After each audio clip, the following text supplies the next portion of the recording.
आज म तपाईहरुलाई चाहिँ घर बनाइसके पछाडी अथवा चाहिँ घर बनिसके पछाडी चाहिँ तपाईले घरमा फेस गर्नुहुने केही समस्याहरुको बारेमा चाहिँ भन्न गइरहेको छु जुन चाहिँ अब अहिले एकदमै छिटो समयावधिमा चाहिँ घर बनाइन्छ। त्यसैगरी चाहिँ तपाईको निर्माण व्यवसाय अथवा निर्माण कम्पनीले पनि एउटै समयमा धेरै साइटहरु लिएर चाहिँ तपाईको सबै घर चाहिँ एकैचोटी बनाउने हुनाले त्यसमा राम्रोसँग टेक्निकली चाहिँ त्यसमा चाहिँ सुपरभिजन पनि पुग्दैन। त्यसैगरी तपाईको कामको क्वालिटी पनि घट्छ र घर बनाएकै 1.5 वर्षमै अहिलेको घरहरुमा आउने केही प्रमुख समस्याहरु छन्। म त्यसलाई चाहिँ भन्न गइरहेको छु। अब अहिले आउने सबैभन्दा ठूलो समस्या भनेकै तपाईको चाहिँ घरमा चाहिँ क्र्याक्सहरु देखिन्छ।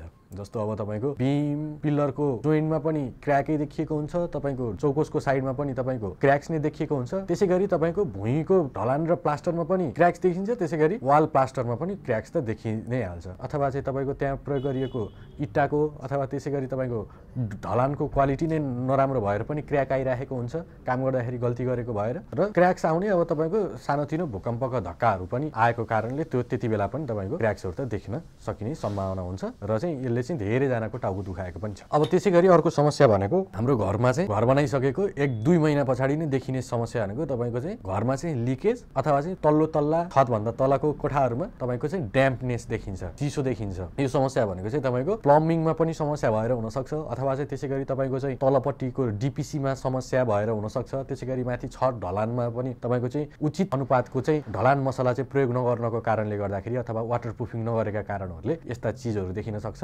अथवा चाहिँ तपाईको चाहिँ घरको प्लम्बिङ चाहिँ नन टेक्निकल पर्सनले गर्यो भने अथवा चाहिँ तपाईको चाहिँ इन्जिनियरहरुको सुपरभिजन भन्दा बाहिर रहेर चाहिँ प्लम्बिङहरु गराउनु भयो भने चाहिँ तपाईको त्यस्तो समयमा चाहिँ घरमा चाहिँ लिकेजहरु देखिरहेको हामीले पाएका छौं र यसले पनि धेरै जनाको चाहिँ टाउको चाहिँ दुखाएको छ। त्यसैगरी अर्को समस्या भनेको अहिलेको धेरै घरहरुमा चाहिँ काठको चौकेसहरु त्यसैगरी काठको झ्याल ढोकाको पल्लाहरु यो चाहिँ पसाङ्गिने समस्या छ। काँचो काठ प्रयोग गरेको कारणले गर्दाखेरि चाहिँ अथवा चाहिँ राम्रोसँग क्युरिङ नगरिएका काठहरु प्रयोग गरिएको कारणले गर्दाखेरि चाहिँ झ्याल ढोकाहरु पसाङ्गिने समस्याहरु पनि देखिएको छ र त्यसैगरी तपाईको ढोकाको साइडमा क्र्याक्सहरु देखिने कारण पनि यही कारणले गर्दाखेरि आउने गर्छ। त्यसैगरी अर्को समस्या भनेको तपाईको चाहिँ घरको पेन्ट चाहिँ ड्यामेज हुने। भन्ने बेला चाहिँ 10 वर्षको वारेन्टी 15 वर्षको वारेन्टी भनेर चाहिँ पेन्ट लगाइराखेको हुन्छ निर्माण व्यवसायीले पनि। तर तपाईको आफूले घरमा बस्न सुरु गरेको 1.5 वर्षमै तपाईको चाहिँ पेन्ट ड्यामेजहरु भइराखेको हुन्छ। अब यसको पहिलो कारण भनेको चाहिँ तपाईको चाहिँ लोकल खाले पेन्टहरु प्रयोग गर्दिनाले नै हो हैन। तपाईको एशियन पेन्टको बाल्टिनमा आउने बित्तिकै बर्जर पेन्टको बाल्टिनमा आउने बित्तिकै सबै चाहिँ तपाईको बर्जर पेन्टै नहुन सक्छ, एशियन पेन्टै नहुन सक्छ। तपाईको लोकल पेन्ट प्रयोग गर्नाले पनि यस्ता खाले समस्याहरु आउन सक्छ। त्यसैगरी तपाईको चाहिँ चाहिने भन्दा बढी चाहिँ पुटिङ गरेर पनि तपाईको चाहिँ पेन्टमा ड्यामेज आउँछ। त्यसैगरी तपाईको चाहिँ कलर चाहिँ छिटो उड्ने, तपाईको आफूले खोजेको टेक्सचर नबस्ने समस्या हुन्छ र साथसाथै तपाईको चाहिँ यो घरमा चाहिँ पानीको समस्याले गर्दाखेरि सिपेजको कारणले गर्दाखेरि पनि तपाईको चाहिँ प्लास्टरदेखि नै प्लास्टर र पेन्ट चाहिँ ड्यामेज हुने समस्याहरु गएको पाएका छौं। त्यसैगरी अर्को भनेको तपाईको चाहिँ रेलिङहरुमा खिया लाग्ने, ड्यामेज हुने यस्ता खाले समस्याहरु हुन्छ।